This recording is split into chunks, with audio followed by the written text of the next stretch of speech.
বর্তমানে যদি বলতে যাই যে হিরো এক্সট্রিম আসার আগ পর্যন্ত টিভিএস রেইডার কিন্তু একচেটিয়া একটা পারফরমেন্স করে গেছে বাংলাদেশে এবং স্টিল নাও আই হোপ করবে, কারণ এই বাইকটার ডিজাইনটা গতানুগতিক 125 সিসি বাইকের মতো ছিল না যতক্ষণ না পর্যন্ত হিরো এক্সট্রিম 125 সিসি বাংলাদেশে আসে। কারণ এই বাইকটার ডিজাইনটা অনেকটা 150 সিসি বলেন বা হায়ার সিসি যে বাইকগুলো আছে অনেকটা ওই রকম। হেডলাইটের ডিজাইনটা খুবই অসাধারণ, তারপর মনিটর আছে সেটা সম্পূর্ণ ডিজিটাল এবং গিয়ার ইন্ডিকেটর আছে, এটা আরেকটা জোস পয়েন্ট যেটা সহজে হায়ার সিসি বাইকে অনেক সময় থাকে না, যেগুলো আমরা চালাই, বাট এখানে আছে। এটা একটা খুবই প্লাস পয়েন্ট দিয়েছে।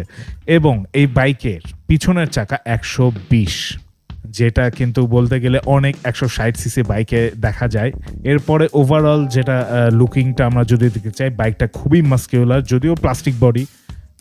স্বাভাবিক, রয়্যাল এনফিল্ড আসার পরে সবাই এই প্লাস্টিক জিনিসটা নিয়ে খুব মাথা ব্যথা করছে। আমাদের মাননীয় সরকারও আজকাল প্লাস্টিক নিয়ে খুব মাথা ব্যথা করছে, সো প্লাস্টিক নিয়ে কথা বলতেই হচ্ছে। বাট অন্যান্য যত 150 সিসির বাইক আছে বা অন্যান্য যত বাইক আছে সবগুলো কিন্তু প্লাস্টিক বডিরই হয়, বাট সাধারণত 125 সিসির বাইকের ট্যাঙ্কিটা প্লাস্টিকের হয় না। ডেফিনেটলি এটারও ট্যাঙ্কি প্লাস্টিকের না, বাট উপরের যে ডিজাইনটা আছে, যে কাউলটা আছে, সব কিছুই হচ্ছে প্লাস্টিকের। বাট হ্যান্ডেলটা আমার কাছে খুব চওড়া লেগেছে। 150 সিসির বাইকে যেরকম চওড়া হ্যান্ডেল থাকে ওই রকমই লেগেছে।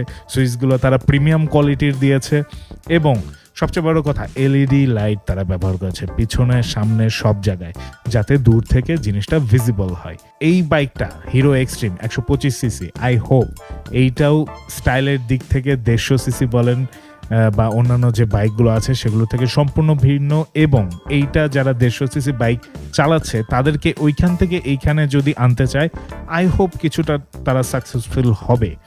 আর আরেকটা বিষয় যেটা নিয়ে খুবই সমালোচনা হচ্ছে, মতমালিন্য হচ্ছে, অনেকে একটু কনফিউশনে আছে, সেটা হচ্ছে এটার প্রাইস নির্ধারণ করা হয়েছে 1,71,000 টাকা। এইটা যখন বলা হয় তখন লাইভ প্রোগ্রামটা আমি দেখছিলাম, অনেকেই নিশ্চুপ হয়ে গিয়েছিল। নিশ্চুপ হওয়াটাই স্বাভাবিক, কারণ 125 সিসির বাইক 1,71,000 টাকা মগের মূল্য নাকি।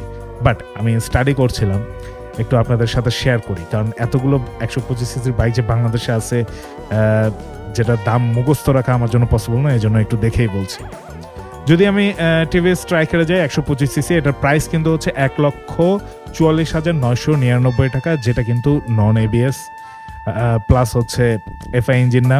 টিভিএস রেইডার 125 সিসি 1,63,999 টাকা, সেম নন এবিএস এবং এফআই ইঞ্জিন না।